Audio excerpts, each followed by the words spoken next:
อันนี้นากะเล่าเขาด้วยทุกคนเนาะอยู่ทางพุ่นก็เล่าเขาเบิดของหมู่บ้านนี่กะ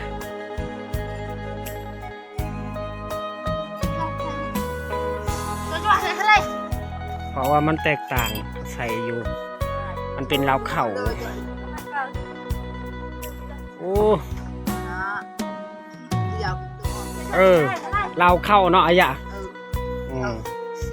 ไม่ได้คือไก่ขู่น้ำหนอน้ำหมอนี่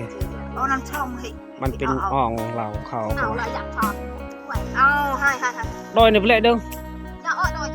เอาจ้าก็ไปออนมายาเนี่ยเอาหนาวเอาเนี่ยพอดูเราคนเนี่ยเลือกอ่อนนะในตัวเราคนนี้จะต้องนอนเพราะว่าข้าวนี้มันเป็นแบบเงาอ้อยโดย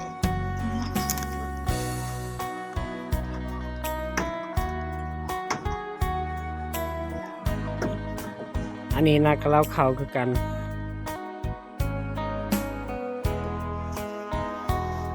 น้องน่าจะว่าเบียดล่ะจะนินมือประจับเลยใช่ไหมวะจะพูดมือประจับเลยnhẹ trênประสาทchưa nhẹ trênประสาทchưa yêu chưa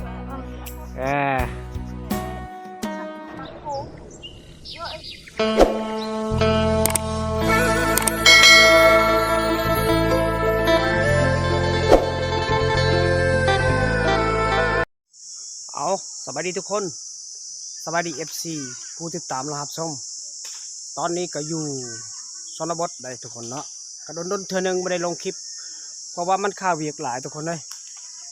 ไปที่ฮับเบิ้งครับชมวิถีชีวิตของหมู่บ้านนี่กะสวัสดีทุกคนสวัสดี FC ผู้ติดตามนะครับชมวิดีโอนี้ทุกคนเลยเพราะว่าโดนไม่ได้ลงคลิปเพราะว่ามันข่าวเวียกหลายตอนนี้ก็คือฮับเบิ้งฮับชมวิถีชีวิตของตามธรรมศาสตร์ของชนบทโดยป่าทุกคนเนาะก็คืออยู่หมู่บ้านคืออยู่วิดีโอนี้ก็คือหมู่บ้านครั้งแรกแหละประมาณทิศหนึ่งเทื่อนึงได้ทุกคนเพราะว่าข้าวเวียกหลายเนาะ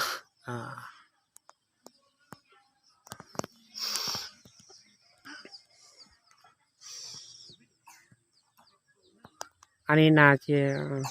ของหมู่บ้านกะ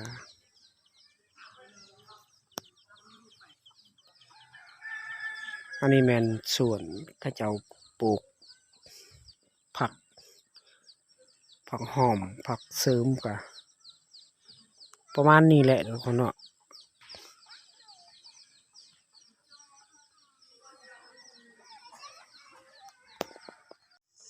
เพราะว่าข้าเจ้าลินเล็กน้อยนี่ลินรู้จักเขาว่าพวกเล็กน้อยนี่กะเซลอยู่ชนบทก็อยู่ทางพุ่นแมนอยู่ต้นกระถินเพิ่นมาขึ้นต้นกระถินโอ้ตัวภายในขึ้นต้นกระถินนะเด้น้องไผเบิ่ง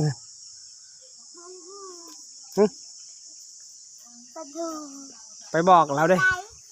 เราตกได้จังหน่อย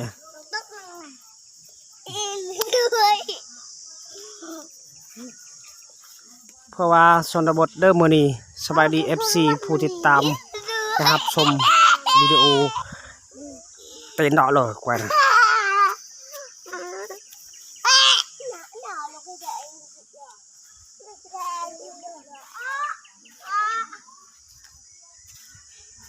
เอาตอนนี้ก็อยู่ชนบทผู้ติดตามนะครับชม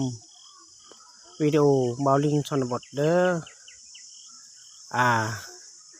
เพราะว่าโดนเทื่อหนึ่งได้ทุกคนเพราะว่ามันข้าวเวียกหลายไม่ได้ลงคลิปก็โดนประมาณทิศหนึ่ง2 ทิศแล้วพอ FC หลายคนมาติดตามรับชมคือเก่าได้มื้อนี้วางเวียกหลายๆเพราะว่าสถานที่ของนี่แม่นสถานที่ของชาวบ้านเฮ็ดสวนเขาปลูกผักละกาเขาปลูกมักพิษต่างๆความแตกต่างได้ทุกคนเขาบางเนาะ บ้านนอกคอกนาก็คือซ้ำนี่แหละทุกคนเนาะที่หับเบิ้งหับส้มกาก่อนอื่นหับเบิ้งหับส้มล่ะอย่าลืมกดไลค์กดแชร์กดติดตามฝากกำลังใจและกาให้เฮ็ดคลิปต่อไปเบาลิ่งชนบทคือมื้อนี้ก็อัปเดตของสะสมของอัปเดตของสมวิวและกาทางชนบททางหมู่บ้านนี่ก็แม่นเขาเจ้าปลูกผักและกาเขาเจ้าเอาไว้หง่ามันต้นได้ทุกคนเลยอากาศพอดีเหมาะสมสมควรเลยทุกคนประมาณ14 องศาได้มื้อนี้กะเมื่อวานเมื่อคืนนี่ยันใกล้สิตกพ่นก็ได้เพราะว่าอยู่เขตนี้ยังบ่ทันได้ตกได้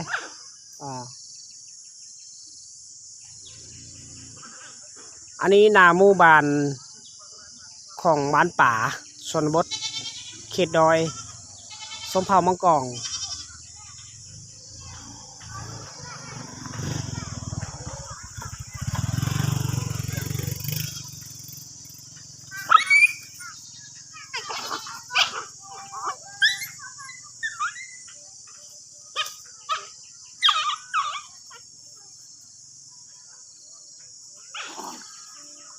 บรรยากาศ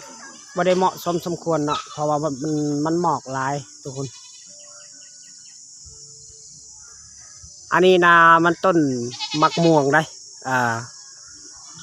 เพราะว่าปีนี้บ่ได้แตกดอกออกผล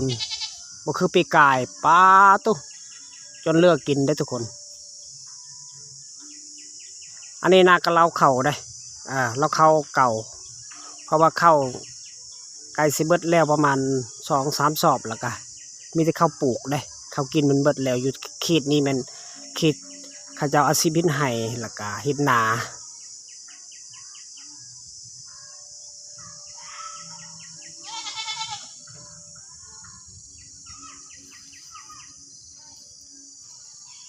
เอาสบายดีทุกคนเนาะคลิปนี้ก็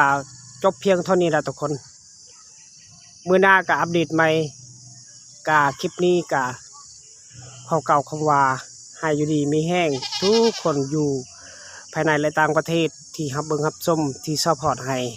เอา